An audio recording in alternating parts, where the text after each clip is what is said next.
Right, so I'm about to play the new Gran Turismo GT Sport.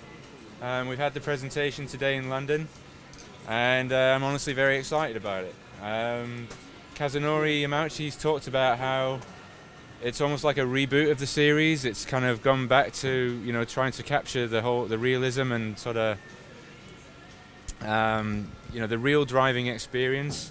We had a press conference just now where Mr. Yamauchi was saying that the more realistic it gets, the easier it is to drive, because in reality, steering a car is not that difficult, but when you're trying to do a simulation of a thing on, I guess underpowered hardware, you're struggling more with the game than actually the experience that it's trying to replicate.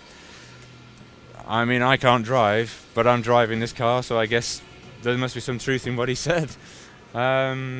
Another thing that I've always really liked about the GT series, or anything that's sort of even come out of Japan, I guess, is that those guys always seem to get like the lighting down so well, and so this is another thing that Mr. Yamauchi stressed during the press conference, is that that's one of the things that they're working really hard to get right in GT Sport. And I'm racing around Tokyo now, and I've been there a couple of times, and the kind of stark contrast to everything, reflecting off the buildings and everything, it all looks pretty convincing. Other than that, they're saying that it's about 50% to where they actually want it to be when it finally releases in November. It already looks great to me.